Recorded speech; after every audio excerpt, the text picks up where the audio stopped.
Bonjour à vous, camarades et citoyens. Bonjour à vous, camarades et citoyennes. Sur la question du clivage gauche-droite, j'y reviens encore. Comment définit-on la gauche et la droite? Alors, comment définit-on du coup la gauche? En fait, en réalité, la question que je me pose sur le clivage gauche-droite, ce n'est pas tant euh, comment définir la gauche et la droite que définir la gauche elle-même. Alors, il y a, selon moi, deux grands principes qui définissent à peu près la gauche, en fait, grosso modo. L'un des principes assez répandus, c'est l'égalité. L'égalité dans son sens large. L'égalité, le peuple. À savoir, peuple versus élite. Euh, Démocratie versus oligarchie. République versus royauté. Socialisme versus libéralisme. Communisme versus capitalisme. Bon. C'est une vision, grosso modo, de ce qu'est la gauche, à savoir le peuple contre des élites, que ce soit les rois, les aristocrates, les bourgeois, les capitalistes en tout genre, etc., etc. Ça, c'est l'une des visions de la gauche, l'égalité. Je ne fais pas ce que font les droits tardés, type centriste, libéraux, hein, en fait, d'extrême centre, extrême droite, en fait, libérale, en fait, droite libérale, qui prétendent que y a une opposition entre égalité et liberté, machin. Bon, la question de la liberté est extrêmement complexe. On pourrait nuancer sur la question de l'égalité, mais c'est pas là mon propos. Et une autre définition de la gauche qui est le progrès versus la tradition. Auquel, au reste, j'adhère. Je suis pour le progrès et je ne suis pas spécialement un fan de l'attachement à un passé lointain, mystifié et dans un mythe national ridicule. Euh, En tant que matérialiste, laïque, universaliste, je suis attaché à cette notion de progrès. Oui, mais voilà. La notion de progrès, notion positive, progrès technologiques, sociaux, scientifiques, politiques, moraux, ce progrès des mœurs, varie du tout au tout. Et le libéralisme s'est défini comme un progressisme. Se définissant comme un progressiste, ce libéralisme qui est de droite, il s'est donné un avocat de gauche. On peut bien comprendre. Le grand problème, c'est que la bourgeoisie a récupéré cette idée de progrès. Auparavant, la bourgeoisie parlait de tradition. La gauche, tout naturellement, combattait ce qui était la tradition bourgeoise, de respectabilité bourgeoise. Aujourd'hui, la droite, la bourgeoisie, si on veut, a récupéré cette idée de progrès. Mais cette idée de progrès, c'est la sienne. Elle a défini sa propre vision du progrès, qui correspond non pas au progrès de la raison, au progrès de l'amélioration des conditions de vie humaines, mais au progrès des nouveaux marchés. Cette bourgeoisie qui contrôle les médias, médias de gauche, médias de droite, se définit elle-même comme progressiste, mais elle définit elle-même ce qu'elle considère comme un progrès, à savoir des causes d'inclusion, prétendues d'inclusion, qui ne visent non pas à l'inclusion, l'ouverture d'esprit ou la tolérance, en tant que tel, principe humain, auquel on peut mièvreusement tomber dedans, quand on ne se rend pas compte de ce qu'il y a derrière dans cette histoire-là, précisément, eh bien, ces causes d'ouverture sur l'autre sont récupérées non pas pour une ouverture sur l'autre, mais pour une ouverture sur de nouveaux marchés. Et c'est là que le bas blesse. C'est que cette idée de progrès ne se base plus sur du matériel, sur du concret, mais reste dans le domaine des idées. Des idées et hors des méthodes scientifiques, hors d'une définition sérieuse, philosophique ou scientifique sérieuse, plutôt. Un progressisme détaché du matérialisme, du marxisme, de l'universalisme, de la République. Un progressisme qui n'est plus un progressisme républicain tel que je l'avais précédemment défini, ou socialiste, mais un progressisme de marché. Et ce progressisme de marché, s'il fait chemin à gauche, est dangereux. La gauche défend ces deux valeurs, en fait. L'égalité politique, juridique, économique et sociale. Ça, c'est versus une droite qui sera plus élitiste, plus libérale, plus capitaliste, plus oligarchique, plus monarchique, aristocratique, ce qu'on veut. Versus, et une autre définition qui se base sur la société, si elle est plus ouverte, plus tolérante. Et dans le progressisme, il y a des choses qu'il s'agit de défendre. Et un pseudo-progressisme voudrait et même détruire tout ce qui est ressort aux conceptions rationnelles du monde. Le capitalisme est capable de le détruire, en se disant hypocritement progressiste.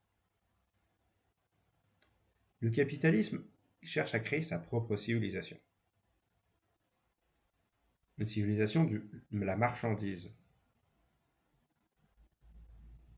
Une vision rationnelle contrerait nécessairement la marchandisation de tout et n'importe quoi.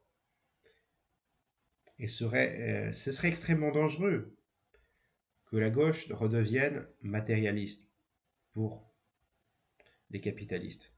Alors, les capitalistes ont investi le libéralisme dans le progressisme.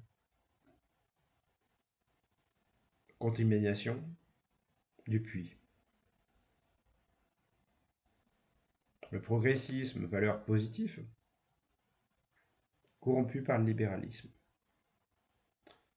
Donc, moi, ce que je propose, ce n'est pas une rupture avec le progressisme. Pas du tout. Ni un retour au conservatisme dans cette histoire. Mais le fait de se rendre compte que cette bourgeoisie définit elle-même ce qu'est le progressisme, ce qu'est le progrès, selon ses propres critères. Quand elle se dit progressiste, la bourgeoisie progressiste ne l'est en réalité qu'en apparence.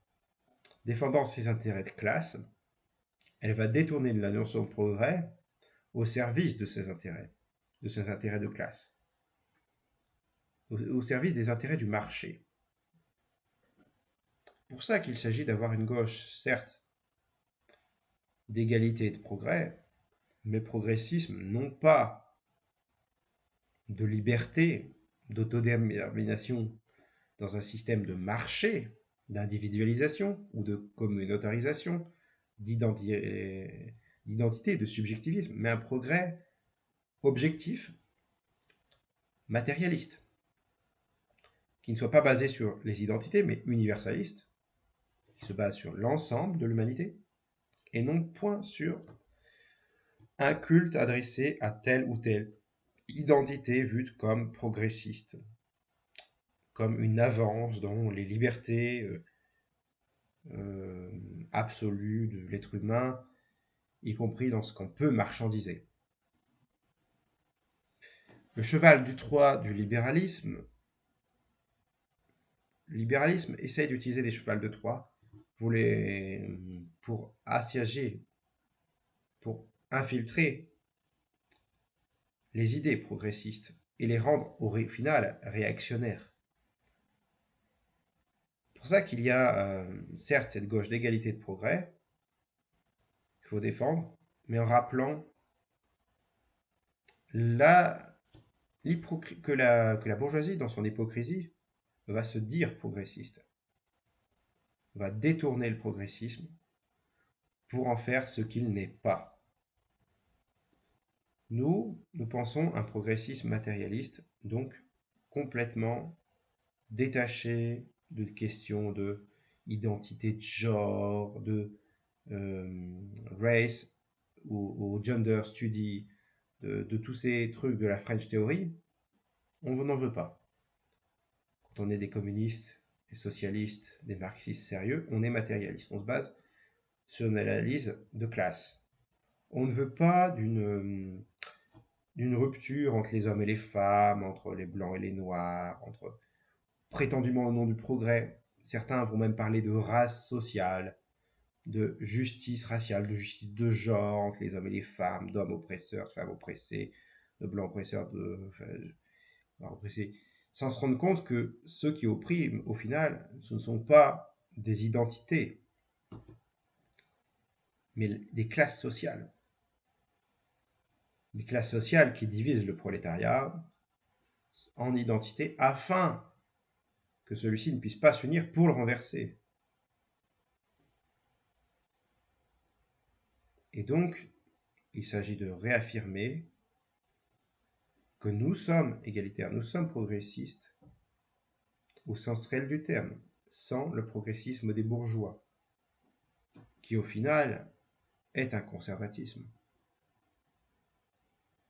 Est un conservatisme qui s'ignore. Certains progressistes à gauche, autoproclamés progressistes, ne réalisent pas qu'ils résonnent comme des conservateurs quand ils oublient d'être matérialistes et universalistes. Le principe de base du progressisme. Pour revenir à une gauche sérieuse, il s'agit donc de redéfinir ce qu'on entend par progrès. Il s'agit donc de se rendre compte de ce qu'est fondamentalement la gauche. De base. Et de voir comment la droite peut récupérer, la bourgeoisie peut récupérer des idées de gauche pour les faire passer à droite par infiltration. Les détourner contre la gauche réelle, socialiste et communiste.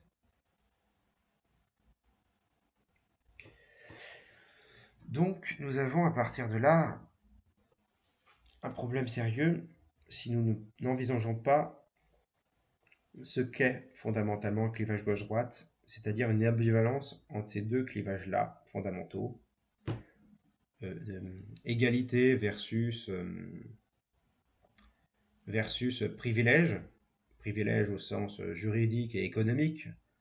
On ne va pas généraliser dans l'absolu toutes les listes comme voudraient les intersectionnels de trucs sur les identités. Nous, on s'en fout. Clairement, ce qui nous intéresse, c'est la classe sociale. Égalité versus privilège et progrès versus tradition. Notez qu'un certain nombre de gens qui opposent progrès et tradition oublient une chose qui s'appelle l'histoire. Et